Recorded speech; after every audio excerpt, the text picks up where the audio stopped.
सारा प्रकरण आप लोगों को पता है।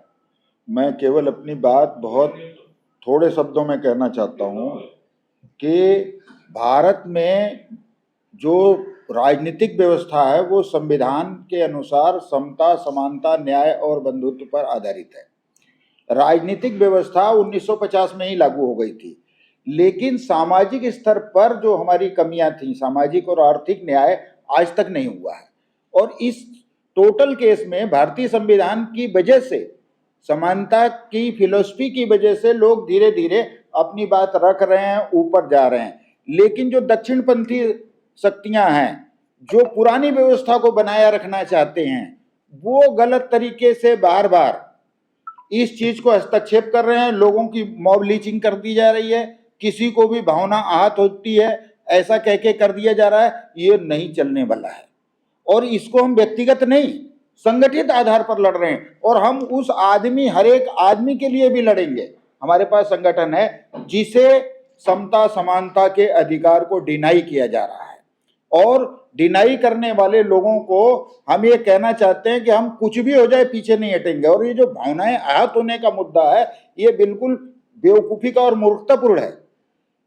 तमाम जो है कपोल कल्पित अपने आप शास्त्र लिख करके बैठे हैं लोग। मैं कह रहा हूं उसमें कुछ भी लिख दिया, हमारे लिए गाली लिख दी, कुछ लिख दी। हमारी तो रोज भावनाएं आहत हो रही हैं, तो भावना आहत होने का कोई ग्राउंड होना चाहिए। हमने पुलिस थाने में पूछा कि भाई इन्होंने पोस्ट की है, किस पोस्ट पर भावना आहत हुई है? पुलिस ने आज तक नहीं बताया, आपको बता रहे हैं।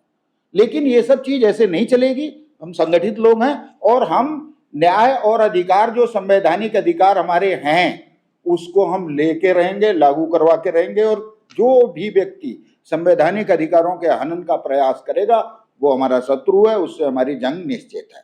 बाकी जिसके अधिकारों में कमी होती है उसके लिए हम लड़ेंगे। हम इसीलिए हैं, इसीलिए हमारा संगठन है।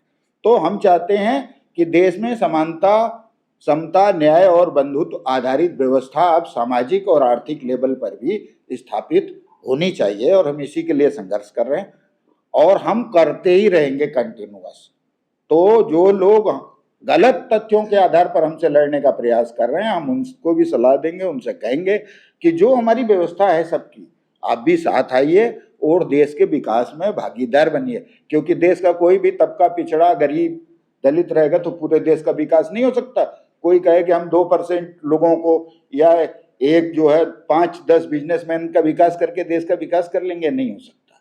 देश का विकास जब होगा जब लोअर लेवल पर हमारे लोगों को न्याय मिलेगा, पढ़ाई मिलेगी, सुविधाएं मिलेंगी। और हमारा मिशन है ये। उन लोगों ने इसे एक तथ्य समझा, गौरव धीमान एक व्यक्ति नहीं है, ये एक मिशन का हिस्सा है और ये चलता रहेगा। हम चाहते हैं दूसरे लोग समझें इस बात को कि हमारा मिशन देश के साथ है, देश के विकास के लिए, समता समानता के लिए। और वो भी हम उन्हें कहेंगे कि वो भी हमारे साथ हैं। लेकिन अगर वो फिर भी अन्याय की तरफ हैं, अपोजिट हैं, तो निश्चित रूप से वो हमारे शत्रु हैं और वो हमसे लड़े। हम हर जंग के लिए तैयार हैं। इन्हीं शब्दों के साथ मैं अपनी बात इतनी ही रखना चाहता हूँ।